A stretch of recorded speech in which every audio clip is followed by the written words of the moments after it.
Hello, Jess. Good to see you. Oh, good to see you too.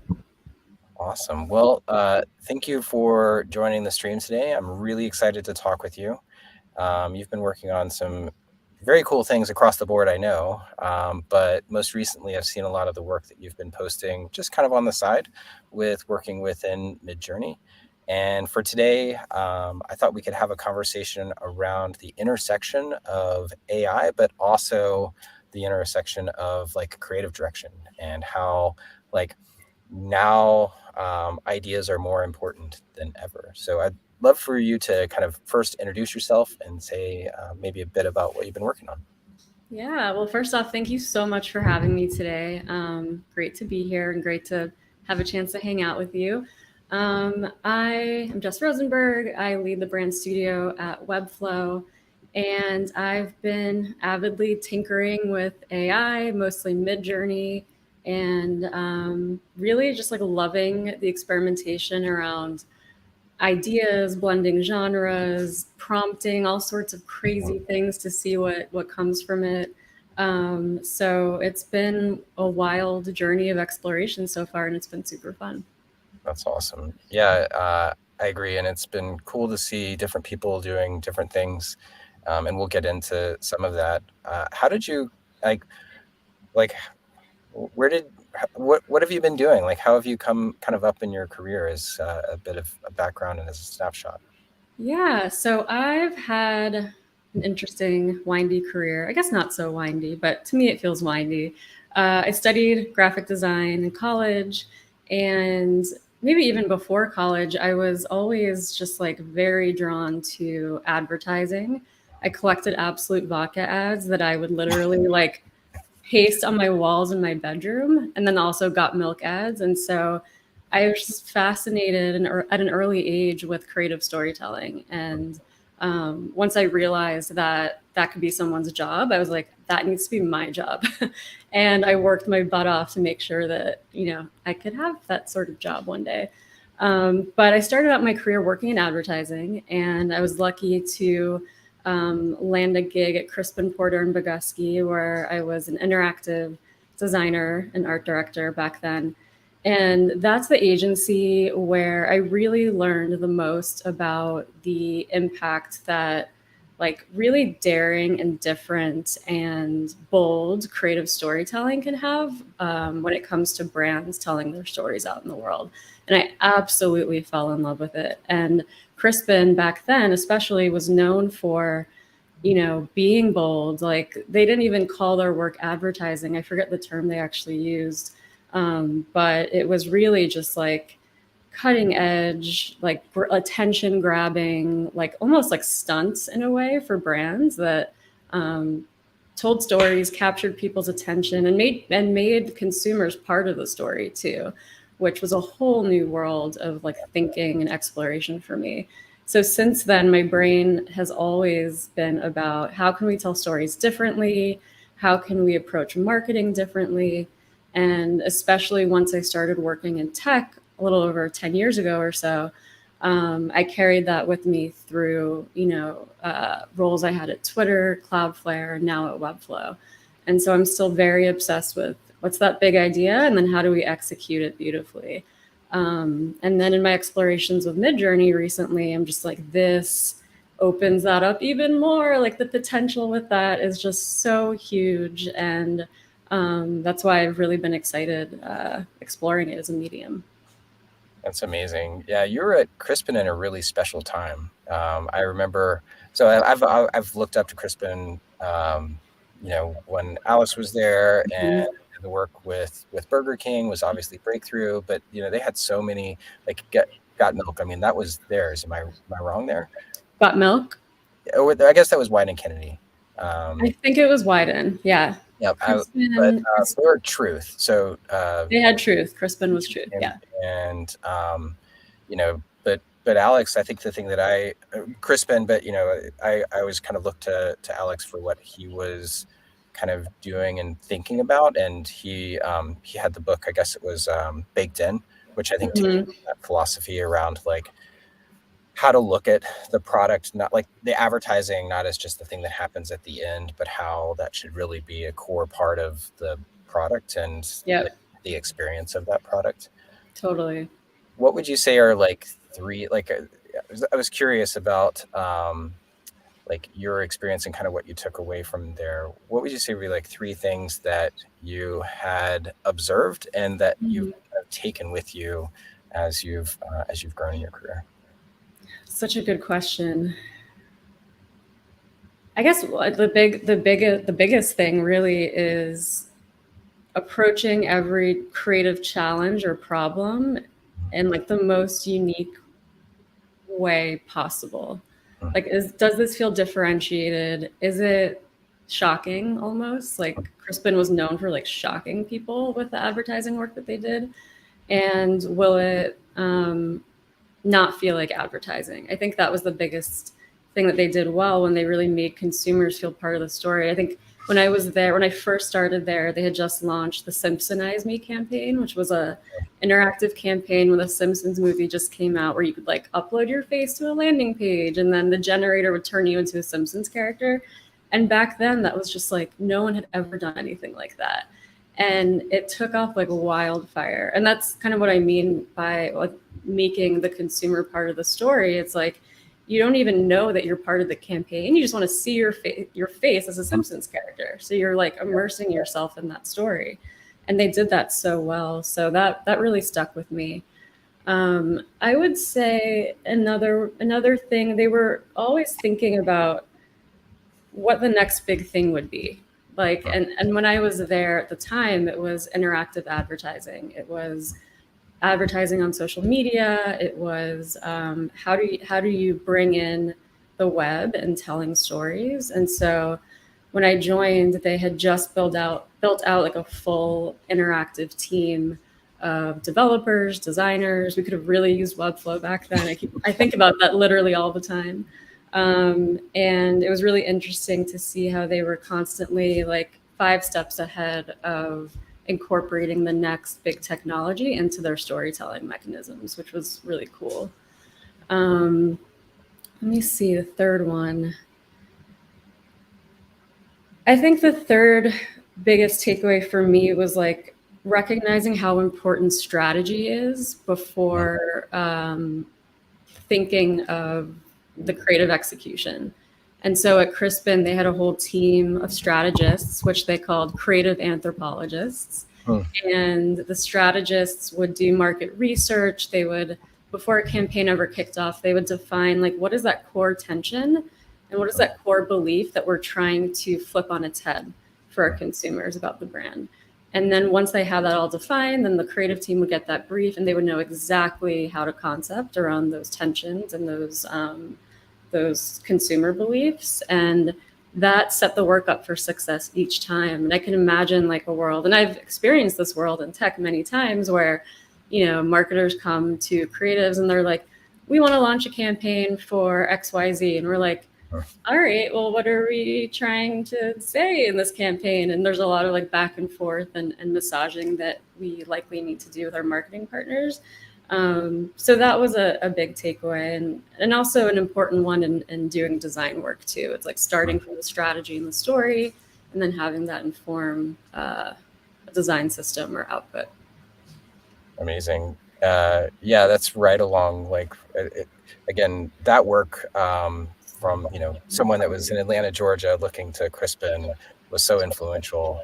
And what you're hitting on is, I think, one of these things we often think about storytelling and how brands should be telling stories. And I think where Crispin was so revolutionary was that it wasn't about the telling; it was about the having, and how they very intentionally worked to bring people into that narrative, to make that narrative part of their lives.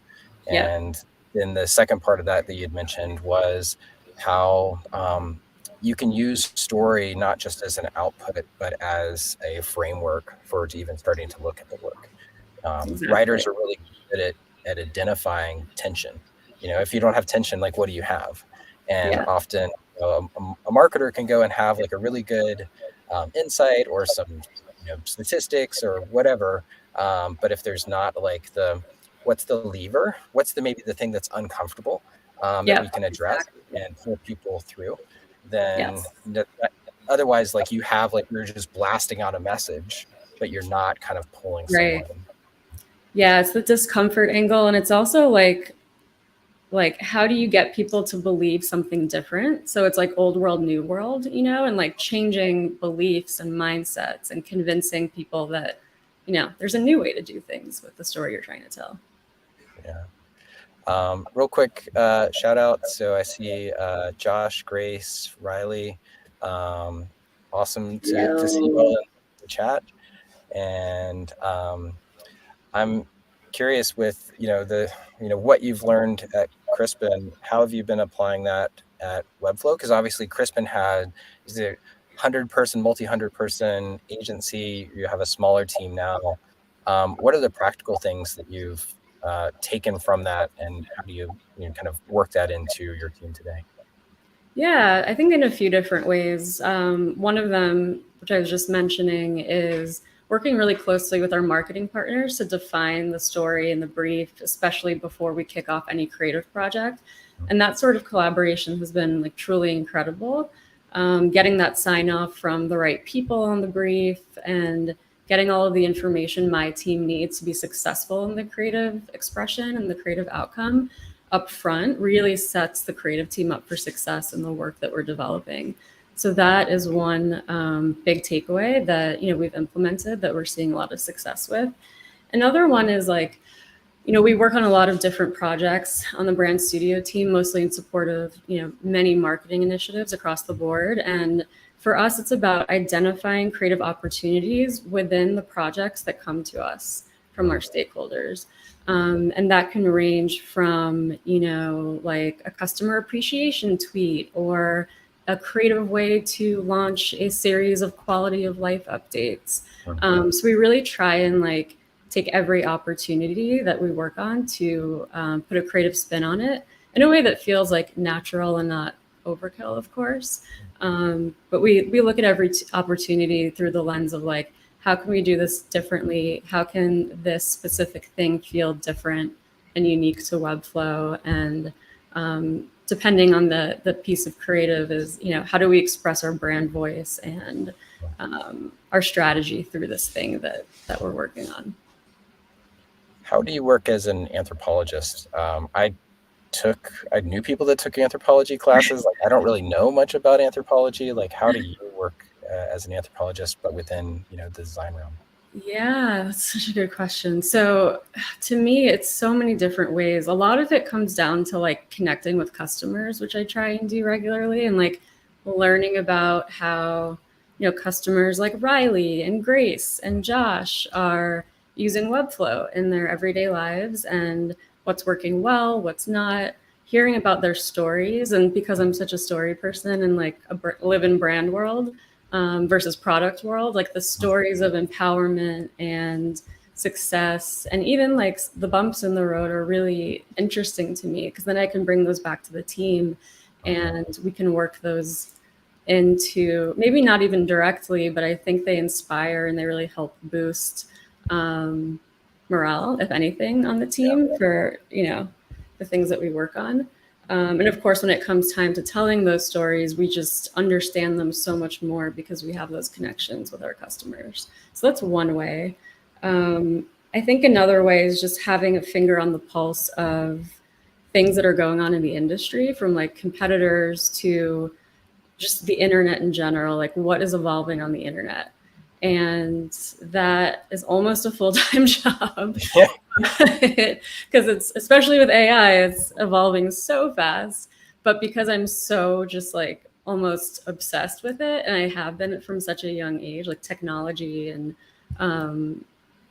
creative and the combination of the two, I just naturally like gravitate towards the evolution of what's happening on the web, and I enjoy keeping my finger on the pulse there. How do you do that? I mean, how are you kind of like tapping into where the internet's going? Twitter, which is probably, I mean, I think I have my Twitter feed dialed in so I can get, it's not like an echo chamber. I have like sources coming in from different, like advertising, tech, arts, different fields, and just reading a lot. I've been trying to read actually like biographies lately, so not as much around what's happening now, but like reading about how other brands have embraced technology as part of their brand building in the past, which has been really interesting as well. I guess that could be a part of being an anthropologist too, is learning about history and what's come before, because history, of course, repeats itself. Yeah. As you look out, like, where do you, I mean, obviously, like, AI is very exciting. How do you see that shaping the internet?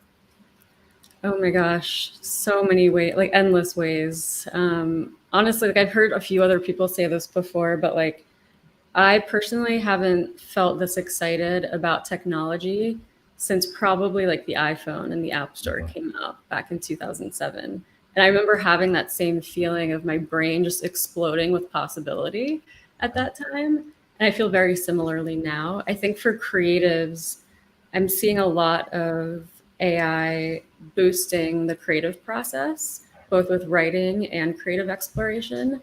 And I anticipate we'll see that even more. And even in how, campaigns are formed, the output of campaigns, films, different parts of media. There's definitely, scary components that come with that potential, which we can also discuss. But to me, it's mostly exciting and promising for what it will bring. Yeah, I'm totally tracking with you. And, thinking about the world, kind of going back into history, like pre-iPhone and then post-iPhone, and what that meant for the internet. And, I came up doing Flash design and development. I taught, I taught courses and, did all that sort of stuff. And I spent like 10 years doing just Flash. And then all of a sudden, like the iPhone comes out, and one of the things was like, is the iPhone going to stick around? Like, it doesn't support Flash. And then it didn't matter. What do you see? And I'd read about creative destruction in like economics, and I didn't really know what it was until I experienced literally the iPhone and what I'd spent 10 years of my life working on. What do you see as kind of an unintended piece of creative destruction that will happen because of AI? How do you see that evolving? Oh man, that's such a good question. I don't know. Honestly, I'm trying to think. It's so hard to be able to tell at this point, because things are evolving so quickly. I mean, I imagine it will happen somewhere at some point. Like some piece of technology will feel obsolete because AI is evolving at such a rapid rate. Even some of the AI tools that existed a couple of years ago already are starting to feel obsolete. Maybe not a couple of years ago, but earlier this year, last year. Like, what is time? I don't even know anymore. But I'm trying to think, like Pinterest. I'm trying to think of like the visual. Like the other day, this thought came to mind. I was like, I wonder if anyone is going to create a Pinterest for just like Midjourney or like Dolly or like, those types of explorations. And then will like the real world photographs that exist in Pinterest become obsolete or like not relevant anymore? Like, will we start to see that, like the artificial world competing with the real world? And that's like one of the thoughts that not so much scares me, but like, is that where we're headed? Like, this is going to sound so philosophical and deep, but is that where we're headed as a human race? Like, are we going to find ourselves in 20, 30, 40, 50 years waking up and we're just in this artificial world and the real world isn't as prominent? So that's kind of how I think about it, is like more so like, will AI replace what's real over the years? Yeah. So I studied English and philosophy, and the idea of what is real, it goes back to even Plato. Yeah. And so trying to decide, like, how do you define a circle, something that seems really basic, and trying to say, like, what is the perfect circle, and what does that really look like in the real world? We can we can conceptualize this, but how does that start to manifest itself? Something I've been thinking about is this, shift from, we've been in an information age, and we've had knowledge workers and, people that work with that information. And then now the shift of like, okay, what happens when you move to knowledge-based tools that start to devalue knowledge work, right? So Yeah. the stuff that, and quite frankly, no code has been doing this for a while, not at the same rate, but, now you don't have to know Yeah. HTML. You can jump in and be able to, learn a couple of themes and ideas and then be able to execute. But now, I guess, there's a lot that we can think about in terms of the tools, but just even, the broader impact. Like, I think if pre-iPhone, if you told me like, hey, you're not going to be doing, like, the internet's not going to feel like Flash in 5 years, like Yeah. we did immersive, like 3D spinning stuff. And like, also, I mean, I'm sure you've, Yeah. built a VW car somewhere that spun around. And, yeah, but just thinking about that shift of moving from information age to knowledge age, and then knowledge worker to what, that's where I think there's a lot of opportunity, where, for a long time it's been gated. Like you had to learn everything about JavaScript to be able to do something with JavaScript. And now, like, we're building tools where you can write that. The second part of that is like, okay, well, we're moving from an internet that's been built on search and for search optimization and you get a long list and you hope that you're on like the first search results. But what happens when you have one answer? Yeah. So I don't know. No, it's definitely, these are things I've been thinking about too, especially on the knowledge worker front. I do see so many parallels with no code in the no code space, actually. And this is something I've been thinking about a lot. And that, you think of tools like Webflow and not knowing front end development, and then going into using a tool like Webflow, it really like empowers people to spin up a website fast, basically, without knowing traditional code. And so the parallel with AI is, let's say you're a copywriter, and I don't call myself a copywriter, but I've used Chat GPT for copywriting, but mostly like to get past the blank page. And so I'll use Chat GPT to like start an outline. And then from there, I can edit and just make it my own. And so I think there's like boosting power in AI for knowledge workers and empowering creatives, writers, knowledge workers in general to do their work faster, and also to carve out more time to doing what they do best. And I've also heard that about Webflow and traditional front-end developers. Like, I've heard it from a lot of folks that I've spoken to, particularly developers and engineers, is that some of them don't enjoy the front end process. They like the back end, they like tinkering with code, they like plugging that code into Webflow. And Webflow in turn empowers them to do that because they don't have to spend time on the front end as much as pre-Webflow. So similarities with AI in that, I've been using AI or Midjourney recently to brainstorm like photography points of view for the brand. Like, what does our photography style look like? And then prompting with a bunch of different words that can then maybe result in like a photo style. And that is way faster than me doing like a 2-hour like arena or Pinterest exploration online. Yeah. So I think it's the time and speed that it gives us as creatives to just do what we do best faster, I think. Yeah, I 100%. And I think that the shift that seems to be happening is not just like, do I know how to do this, but it's more like, do I have the wisdom of knowing what to do and why that should be done? And that's where, like, these ideas become even more valuable. And it's not just about replace the drones. Like, there's not going to be a Jess drone. But it does feel like, like maybe a Jess exoskeleton where you can now like do more. Oh gosh, terrifying. Yeah, I would love to see you in oh my god, maybe Halloween. That's a great Halloween costume, actually. An AI Jess exoskeleton. I'm gonna have to write that down. Um, maybe this is a good segue into getting into how you've been, like kind of prompting and like what that starts to look like in a practical way. That was, again, I think that you're, when I look out in terms of people that are doing really inspiring work, it's people that I feel like do have a lot of this experience, and then being able to apply that wisdom into the things that they're seeing in the world. So maybe if we could screen share here and just go through some of the different examples. Let's see what we have up. All right, awesome. So Yeah. let's just walk me through some of the tabs and how, like, where did this come from? Like, how were you thinking about stuff? Yeah, this was just a random exploration, trying to see what the robot brain would spit out. I think the Midjourney prompt for this image was, I was trying to get some sort of like retro futuristic space image. That's probably the extent of what I put into the prompt.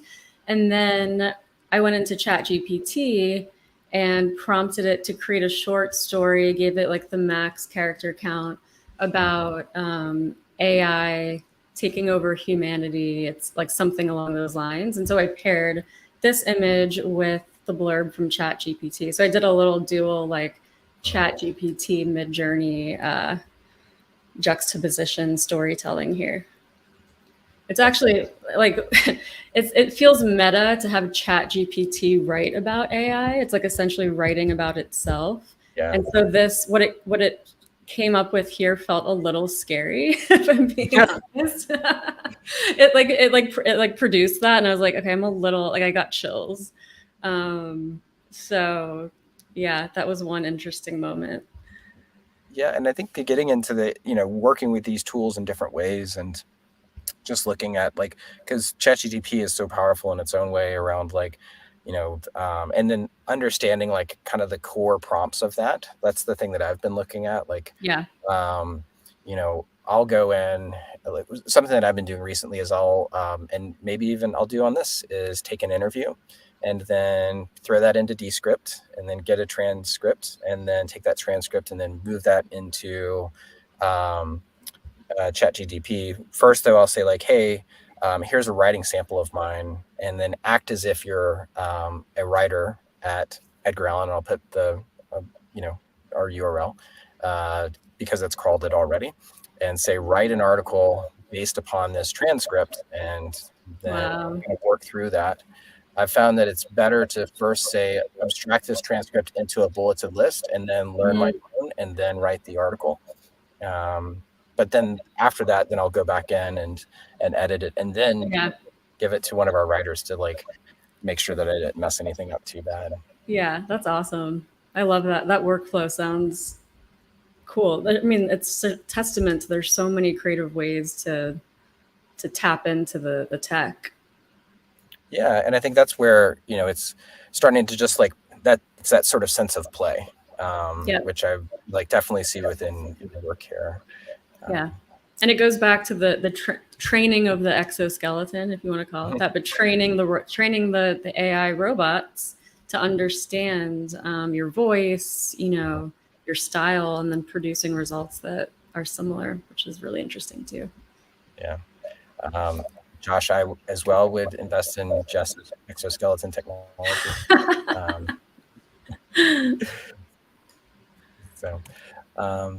Cool. This is another similar one. Yeah, this is another similar one where for some reason my brain kept going into like a retro futuristic space world during this moment in time. But this was like a resort on Mars, similar approach, prompted ChatGPT to put together some copy around an ad for this resort. And they even made a little pun at the end, which I'm like, I didn't even prompt it to make a pun. And I was like, you're starting to get me in my humor just by our relationship so far. So that was a fun one. That's amazing. How have you been using AI within your creative process? You said, you're kind of doing some concepting, things along those lines. Are you doing anything with like headline experimentation or anything like that? Not like anything official that I've been bringing back to the team. It's more just on my own for exploratory purposes. But on my own, and also like an interest in seeing what it comes back with, especially around Webflow voice and tone, Webflow brand pillars, those sorts of things. And it's eerily accurate. I think what it lacks from like the brand standpoint, and this is maybe like how I can train it more, is like I've definitely prompted ChatGPT to write brand principles in the style of Apple or Nike, like trying to evoke more like inspiration, like just do it vibes. It's like very, very like top level brand inspiration storytelling. And it can't quite get there. And that's where I think like it'll be interesting to see how this evolves. But the human art form of copywriting and inspiring and tapping into human emotion when it comes to that sort of brand storytelling, AI or ChatGPT AI can't do that yet. And it'll be interesting to see if it will be able to at some point. I was joking with my team the other day and I sent them a screenshot of this. I wish I had it up now. I totally forgot to have it be one of the tabs. I can send it around afterwards. But in Midjourney last night, I prompted design a rebrand for Webflow.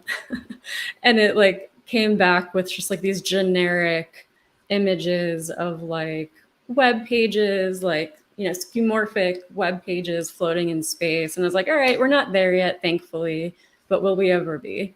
And will AI ever be able to just know your brand so well, maybe by a few prompts or inputs, and then be able to spit out a complete, smart, differentiated, beautiful brand system for your brand? Like, I think we will get there one day, just not yet. So I was playing around with how to apply AI to a brand. And again, what I've found, or how to be successful, is like to incrementally start to prompt that. And I took a transcript. So this was actually for uh, Emily of the Great Design Lead, and I was just playing around with something for a celebration of like one of her when she got her job over at Zipcar. And I was on a flight back, and I was like, what would it be like to put a brand together for the Great Design Lead? And I took a snippet of video, and then put that into ChatGPT, and then said, what would be the what's the tone of this, as it like act as if you're a brand strategist, and that you Mhm. do this interview. And then it gave me some tone kind of themes. And then I said, what would be colors that you would pair with this tone? Give me 3 options. And then it gave me those. And then I picked one. And then I said, what would be 3 typefaces that Ooh. be inspired from Michael Beirut from Pentagram, because she's often referenced that. So Yeah. trying to be like kind of Yeah. specific around that, but then Yeah. it's not just like a blank, magic wand, but Right. an exoskeleton of work with me here. Yeah, totally. That's cool. I'll have to try that approach too, especially on the typeface recommendation. I'm going to do that literally as soon as we sign off because I'm really excited about it. Yeah, yeah. And what I found to be helpful was just like having a reference point. Because if I just Mhm. like pick a typeface based on this, Totally. Yeah. make a sense. But and this is again kind of where like my thesis is around like wisdom work, around being able to have that insight for something and saying, oh, let's here's something around how it feels like, what would that start to look like? Yes. That's And awesome. so, and then it came back with like 3 that Michael Beirut had used in like very like in his book 79 stories, Hmm. and like some of his most popular short stories there. That's awesome. Yeah, so it was Wow. just a fun way to play with it. Yeah. That's a smart approach too. I'll have to try that. Yeah, you're obviously like a very accomplished creative director. I don't know if that's officially your title. What do you see as Sure. I don't even know, like, you don't have that title, but like that's the world that Yeah. that I've come from. What have you learned as being a creative director that you apply to like that you think could be relevant to prompting an AI? Experimentation is one. And I think just trying a lot of different things. And that's something that I've been doing, especially in Midjourney. It's like, what does one word result? And then what does a whole paragraph of specificity result? So experimentation is definitely one of them. And then also like starting with the idea, like having a thesis, so to speak. And that could range from like, show me a collaboration between Gucci and Game Boy. You know, it's like blending worlds. So like starting with the concept and then inputting that to generate the vision. So a lot of it, again, just starts with the big idea outside of the tool or whatever you're creating in, getting the big idea crisp and formulated enough. And then it's just another tool that you're using to bring it to life. Amazing. Yeah. And it's kind of like that incremental, like be able to have that idea. And then how do you start to say, hey, here's the primary thing that we want people to understand. Here's the reasons to believe. Yeah. You just mentioned Gucci. That reminded me of the project that you did with the wedding dress. Would you mind bringing that up? Yeah, totally. It's a toilet paper dress, actually, and it's a Louis Vuitton. Wow. But this, I mean, the AI prompting has been a really fun exercise with my kids, especially my 9-year-old daughter, who's like taken an interest in fashion. Like she's very creative. So this is one where we got a little goofy one late night, and we were literally playing with Midjourney for like probably 4 hours straight. It was way past her bedtime, but like we just couldn't stop. And these were some of the toilet paper dress examples, because as you can imagine, 9-year-olds have a lot of there's more toilet humor renderings that came from this session, which I will not show. But these were some of the really actually like cool and like rather beautiful ones. And this was, I think, done, this was before Midjourney 5. So even like, this was around Midjourney, when Midjourney 4 first came out. So even these were like pretty detailed, actually. They're beautiful. What was her reaction? She was like, whoa. I was like, you made that.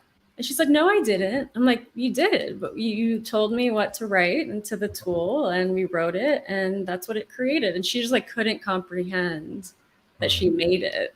She's like, what do you mean? Like, I didn't make it with my hands. I'm like, but you made it with your words and your imagination. So I was trying to kind of teach her that concept of like, you know, because she's so used to arts and crafts at school and like making with her hands and building with her hands.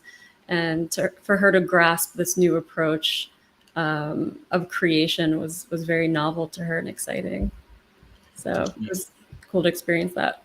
Did she have any like hesitation, or was there any like questions that she had asked around like what are the bigger themes that are going to come out of this? No. It was more like, let's do another one. Oh, awesome. Like make a poop dress. I'm like, all right, calm down. I'm sure as we keep exploring and, you know, as she thinks about it more, I'm sure she'll start to ask more of those types of questions, I can imagine. Yeah. I worked with my son on something similar. We have bunnies at home, and we talk about bunnies all the time. And then my son's also into Sonic the Hedgehog, and so we were doing iterations of like Sonic the Hedgehog as a rabbit. Nice. I was very excited about that. Yeah. And then the next morning on the drive to school, he was like, "Are we going to enter like the robot apocalypse, or you know, something along those lines?" I was like, You're like, yeah. I was like, you know, trying to be a parent, not being like, I was like, well, you know, we just live every day the best that we can and try to, you know, I don't remember. Yeah. But yeah, I think that's often, it's like it's like this, again, sort of trepidation back and forth. Like, is this good? Is this good for society? Like, what does this mean? Like all that sort of stuff. But no matter what, like tools are tools and humans are humans. Yeah. And that's probably the thing to be looking at. Yeah, for sure. I had some moments recently, and I don't know if you saw that recent like image of the Pope wearing like the Balenciaga jacket. Oh yeah. Yeah. That was the first time I was like, is this real or AI? Yeah. And that scares me a little bit. Just like, and then that goes back to the philosophical question of what's real. Yeah. And essentially everything's real, but then how are we defining real based on how we know it pre-AI and then post-AI? But that was really the first time where I was like, was this an actual photograph of him in real life wearing that puffy jacket, or was it generated? And so it'll be really interesting to see what sorts of laws, trademark, copyright, etc., things come from all of this over the next year plus. Yeah. Thinking back to social media, like one of the things that I remember happening because of social media, it's like first it was just like, oh, awesome, it's like I'm on Twitter with my friends, and Yeah. then I remember the idea of truthiness coming from that, where it was like social media starts to bend our bubbles of reality, and that will now continue, and even to a greater extent where you're like, well, I saw the Pope spending too much money, and it's like, well, that was AI generated, and all of that sort of stuff. Yeah, when I worked at Twitter, it was an interesting time to work there because a lot of the like fake news, stuff was happening, and especially like on the Twitter platform, Twitter eventually like had to verify news sources as being real or not, and that's when the whole like information verification process started rolling out on Twitter back then. So I hope something similar will come with this AI wave as well. Yeah, well, I think it's all just trying to figure out like how does this come together, and we're at, I think, the just baby steps of playing around with it, and we're like, oh, I made a sci-fi dress, or, whatever. Yeah. Well, are there other pieces within there that you wanted to show? I was just curious what else you had queued up there. Ooh, I don't know. Let me see here. Ooh, here's some more stuff. Oh, this one was fun. So like dystopian tech. I was fortunate enough as a child to, I think I was 10 years old when my parents bought our first Mac computer. Apple computer. It was the Mac Performa 575. So I was trying to like render a version of that here. And you can see when I type, and this was also like Midjourney 4, but Apple Dystopia produced a computer with like actual apples falling from it, which is kind of funny. And then these were we were like considering renovating our kitchen, and this was a really interesting way to kind of like render our vision. Since my husband and I are both creatives and super picky and would spend hours on Pinterest being like, I like this one little part of the kitchen, but not the rest of it. And so by rendering like home decor stuff in Midjourney, like that was a really cool way to kind of see our vision come to life. Those are beautiful and very different. Right? And very different, yes. I think this one was when my daughter came over. She's like, let me do one. And I was like, what would your kitchen look like? And of course, this is what hers would look like. Yeah, I love like that pink smeg, and yeah, totally. It's unbelievable. Yeah. So yeah, it's been a fun series of explorations, and it'll be cool to see how we, on the creative team, if there are ways for us to start bringing it into our practice more and more for like exploratory purposes. Yeah. And I know, you had explored even doing the small Eames furniture. And yeah. Oh, do I have that one? About potentially making something of that, but I just thought it was really one I'd never heard of.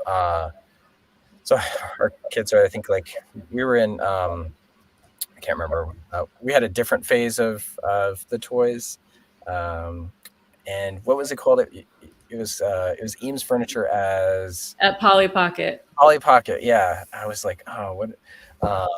We had like the little squirrels. I don't remember what those were called, but I loved your Eames furniture as Polly Pocket.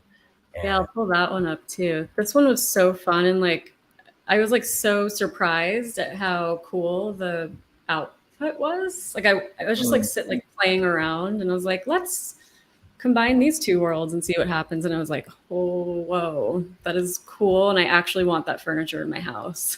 Yes. Like I would buy that. Yeah, I love all of it. It was just so weird and detailed, and like this whole, different. This bench, like it reminded me of I don't know if you know the designer Jonathan Adler. But his furniture style was like kind of weird and quirky and colorful.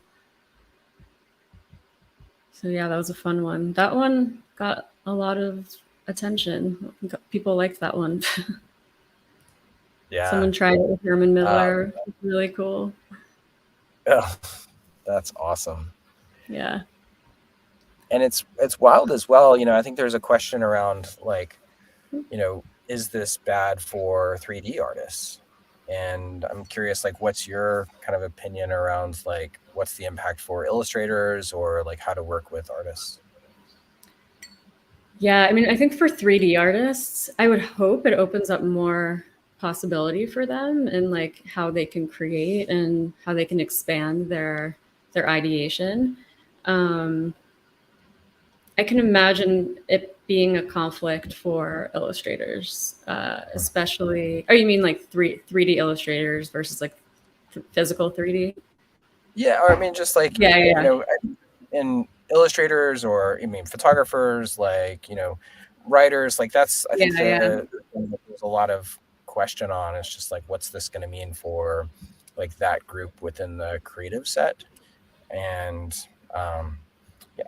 we won't have that. That's like a whole other kind of debate. And what I could see is like, so this time last year, I was working to try to, like, we were working on Letter Run and just trying to like, I felt like I was back in the difference between a developer and a designer. There was just like this gap where I was trying to work in Figma to get colors right, and then this 3D artist was like, when we had different 3D artists and they were trying to go and do stuff, and like those cycles were so long, they were weeks at a time, because like I couldn't articulate a vision, like I could like how to be able to not just say like, oh, it's like bright and crisp and filled with joy and like this type of stuff, and how to get that idea across.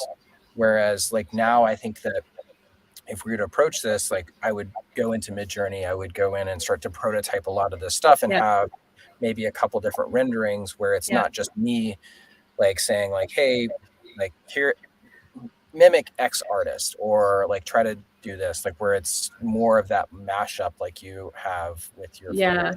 And I think that's exactly it. And I was thinking similarly before you said just that, is I hope it can serve as a tool for like locking in like creative approval, creative vision quickly. So you're able to render something. Let's say you're a photographer working for a magazine and you render out some examples being like, I want it to look soft and, et cetera, et cetera. Here's some examples of what that can look like, get that approval, and then you go and do the actual human photography yourself.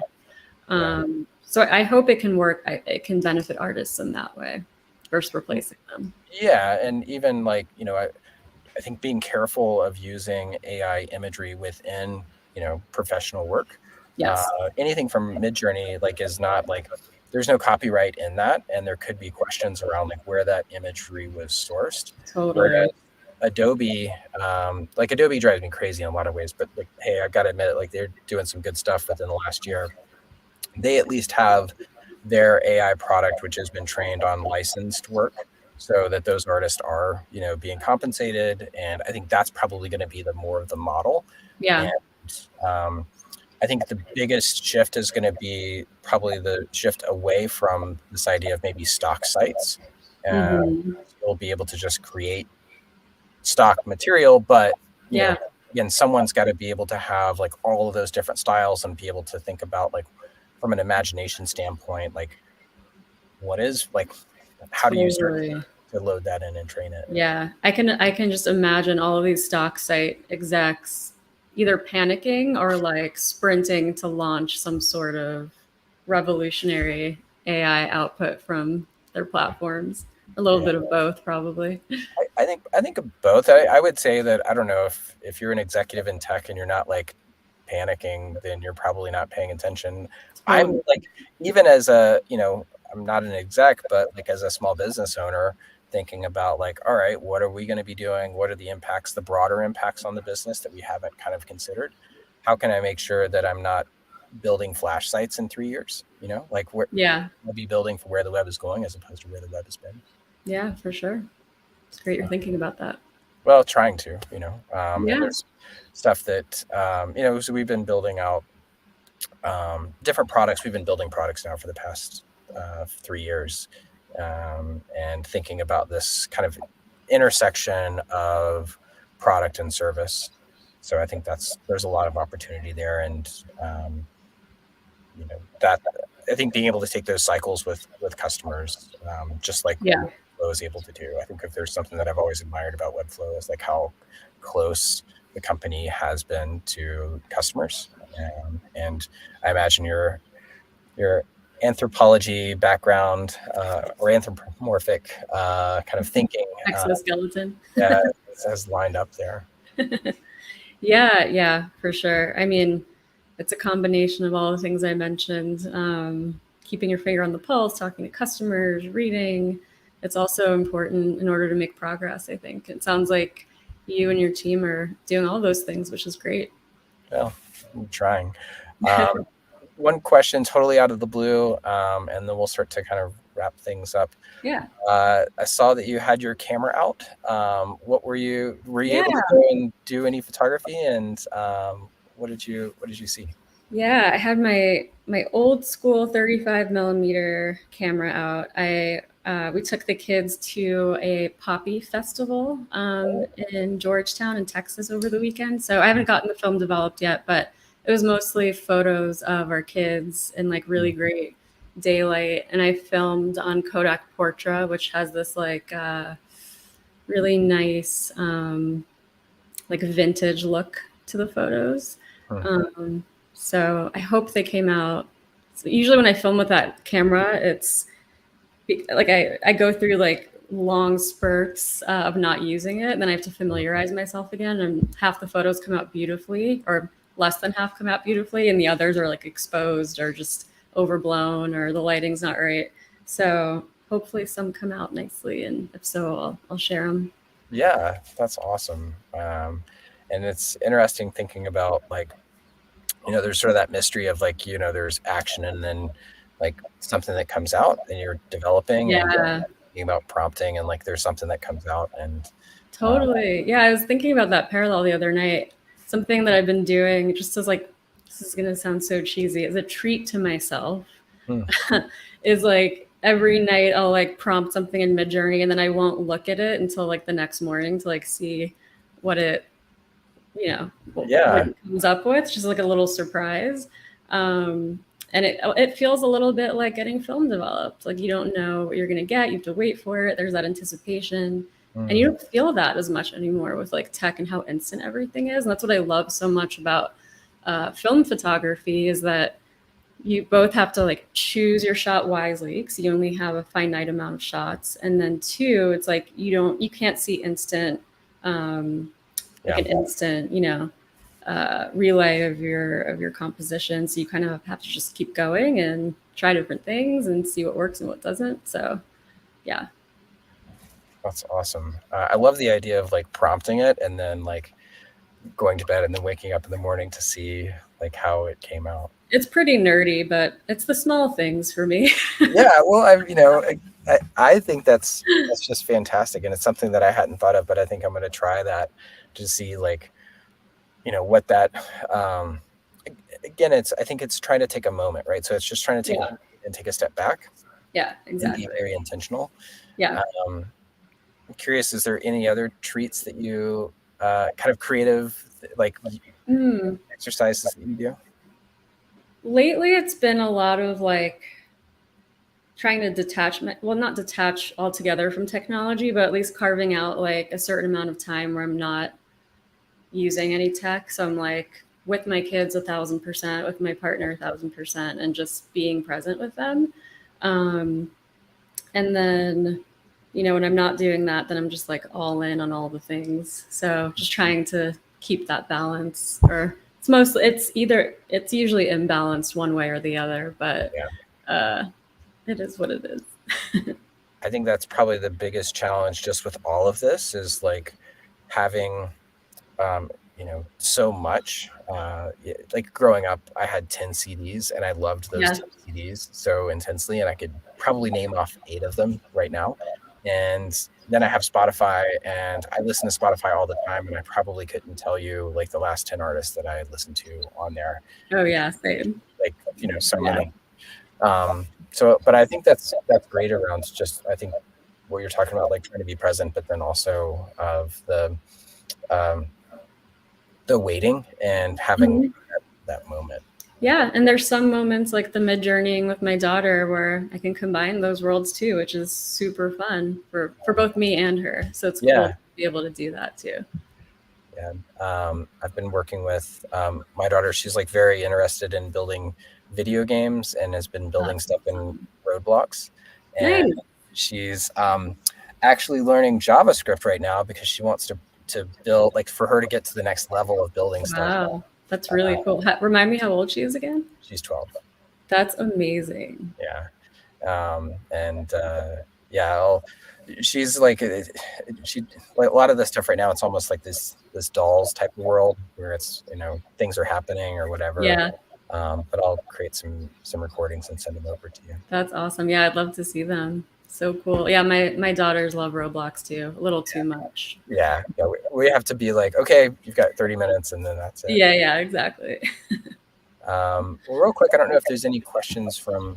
I didn't see any from the crowd here, but it looks like had a really like nice group here, and just it's just awesome to be able to hang out with you. Yeah, likewise. Thank you so much again. This was fun. Yeah, it was great to be able to hear more around like how you've been approaching stuff, and I'll keep up with you on Twitter, obviously, and find another excuse to be able to get back with you. That Uh, sounds great. so All right. Thank you, Mason. yeah, good to hang out with everyone.